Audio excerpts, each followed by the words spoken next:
In today's video, we're going to break down how we took a cash investment of $54,000 and turned it into $800,000 worth of real estate using a little known strategy called a 1031 exchange. If you want to find out how you can leverage the same strategy, then this video is for you.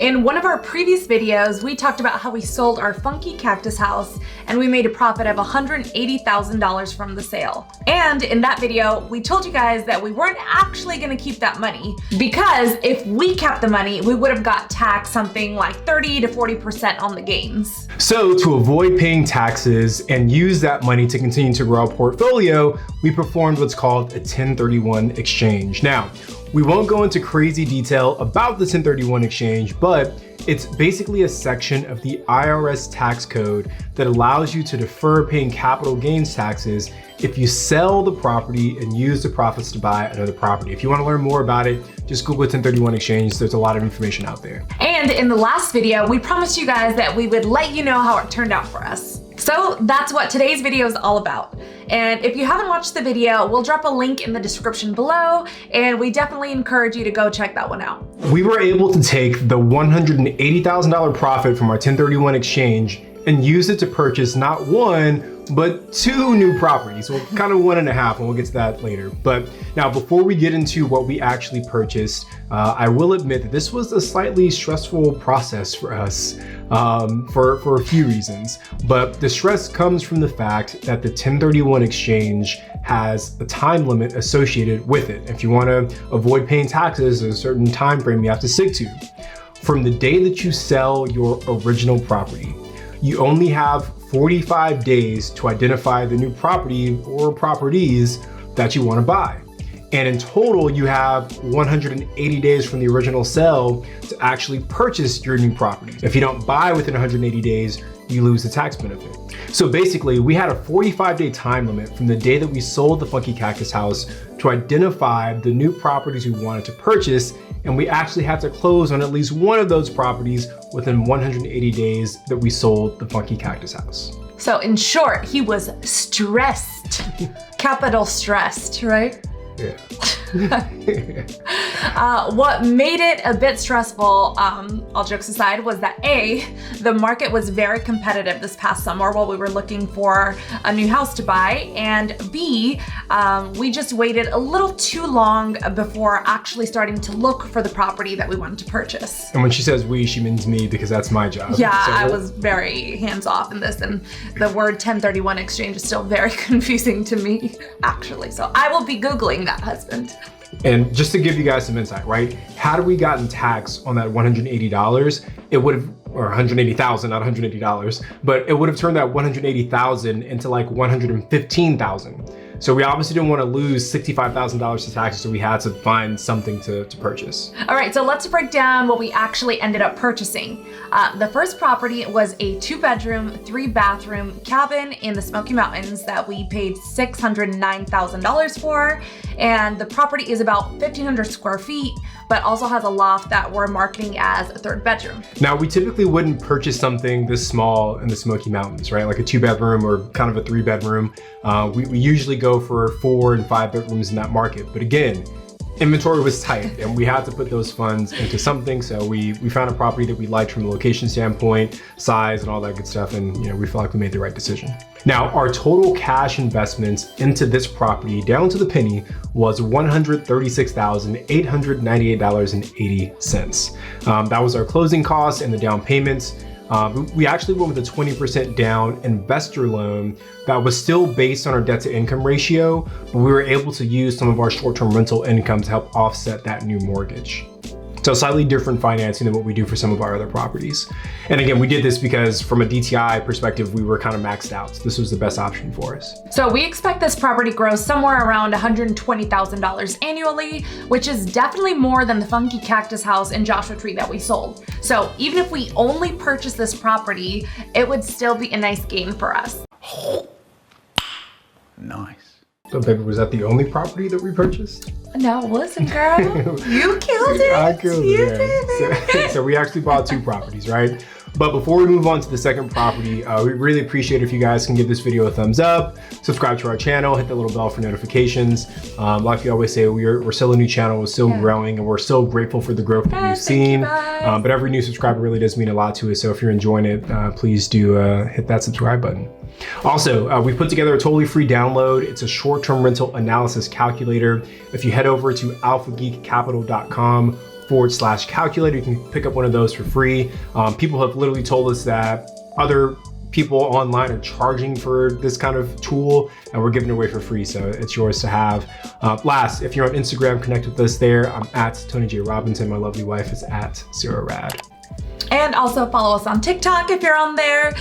We're at The Real Estate Robinsons. And we actually just found out that on TikTok we have like 5 fake profiles. People weird, but cool, you know? It means we're moving up in the world. And last, if you're not yet an Airbnb host, which you should be, what are you doing? Sign up using our link in the description. You'll get a cash bonus for signing up, and we'll get a small cash bonus as well for referring you. Okay, so let's move on to the second property that we purchased. So remember, we had about $180,000 from the sale of the funky cactus house, and we only spent $136,000 on the first cabin. So we had $44,000 left over. So we had really 2 options with this $44,000. Now, the first option was to take the tax hit on that $44,000 and just pocket the rest of the money, right? And we could pay ourselves, do whatever we want to do with it. The second option was to find another property to roll those funds into. And we decided to go with the second option and try and find another property. Now, given that most properties we buy in the Smoky Mountains have a higher price point, we knew that $44,000 wouldn't cover an entire down payment. So what we ended up doing was we used these funds towards the purchase of a new construction cabin in the Smoky Mountains. Our agent actually brought a deal to us. And this is the value of having a good relationship with your agent, but another buyer had this new construction cabin under contract and they backed out kind of last minute, not really last minute, but they backed out. So we stepped in and we were able to get it at the same price that previous buyer had it locked up for, which means we got it at a really, really good price. It's a 4-bedroom, 4-bathroom cabin with an indoor pool, and we got it for $775,000. It'll be about 6 months to a year before the construction is done, but honestly, there are properties selling like this, like on market, that are going for $900,000. I actually saw one today that was going for $1.2 million. So we've already got a decent amount of equity built up in this property, and it's not even done yet. Now, there was a $40,000 earnest money deposit, so literally all the cash we had left over from the 1031 exchange went into the earnest money deposit for this new cabin. Now, like I said, that $40,000 doesn't account for all of the money we'll need to actually buy this new cabin. We'll probably need another $115,000, $120,000 to close in the cabin. So the $40,000 accounts for about 25% of that total investment. So that was the second property that we used our 1031 funds for. So now that you know what we purchased with our 1031 exchange funds, let's take a look back and see if we made a smart choice by selling the funky cactus house. But before we do, we should mention that when we talked about how we sold the funky cactus house on TikTok, we had a lot of people who thought we were complete idiots for selling it. What are you? An idiot sandwich. So that was fun. Yeah. So let's actually take a moment and let's read some of the lovely comments that we received on TikTok. All right. So /RC from TikTok says, "Never sell the goose that lays the golden eggs." And that got 435 likes. Lots of people agreed with the /RC. But your girl responded with, "Except when you buy another bigger and better golden goose." And that one got 487 likes, so booyah backlash. Tony says I shouldn't, snap back at the TikTokers. So anyway, Beto said, "You could have paid it off in 5 years, making all that money every 8 months, but you sold it? And he did like a little question mark face. Someone else said, "Sold it in under a year and had to pay cap gains tax. What a joke." With the laughing face emoji.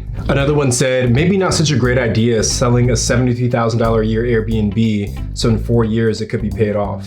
Lots of people want us to pay off our real estate. Yeah. Not sure where that's coming from. Anyway, lots of hate coming from TikTok or lots of questions, you know, saying that maybe we made the wrong decision. So that's why we wanted to make this video as well, to share with you guys there are different ways to kind of make this whole thing work. So let's go back to the beginning and see if the people on TikTok were right. We purchased the Funky Cactus house for an initial purchase price of $295,000 with a total cash investment of $54,000. We then sold the Funky Cactus house for a profit of $180,000. And with that $180,000, we were able to purchase one property worth $609,000 and invested about 25% of the capital needed to purchase a $775,000 cabin. So if we take $609,000 and add 25% of $775,000, we get a total value of a little over $800,000. So basically we took $54,000 and turned it into real estate valued at over $800,000. Now, our original goal was to get to $1 million, so we came up, $200,000 short. But in the grand scheme of things, I don't think we made out too bad. We got two really beautiful properties in the Smoky Mountains. And granted, the Funky Cactus house was nice too. I love that one. But I think the long-term value we'll get out of these cabins is greater. But let's also take a look at the actual revenue that we'll generate from that property. Now, the Funky Cactus house probably would have grossed somewhere around like $90,000 how we held it for the entire year that we're in right now. We had done about $50,000 give or take in the first 8 months. The first month or so we're like charging really cheap. So anyway, 12 months we probably would have done about 90 grand. The 2-bedroom cabin with the loft should do somewhere around $120,000 in gross revenue. And the 4-bedroom with the pool should easily do $160,000 in gross revenue, maybe more. I don't know, it's our first one with the pool, so we'll figure that out, but yeah. Not small numbers, right? So we dramatically increased both the value of our portfolio and our gross revenue by completing the 1031 exchange. Now, before we wrap up, I just want to share some of the lessons that we learned going through this process, because we definitely did learn some things that hopefully will make it easier for you if you want to use the same strategy. Now, first is that the 1031 exchange really is a wonderful way to take equity you've built up in a property and use it to scale up into bigger and hopefully more profitable properties. Second is that if you decide to use a 1031 exchange, start looking for that replacement property as soon as you go under contract on the property that you're selling. I let 3 weeks go by after we closed on the property before I really started looking, and that's what added a lot of that kind of unneeded pressure. Like in reality, as soon as we had the Funky Cactus house under contract, I should have been looking at that point to find that next property. Why'd you wait so long? Life. Good lesson. Last is that I honestly plan to continue to use the 1031 strategy, right? Where we buy smaller properties, fix them up, hold on to them for a few years, and then selling them off to scale into bigger, more profitable properties. In my mind, it's a way to continue building your portfolio and increasing your cash flow without necessarily increasing the number of units that you own.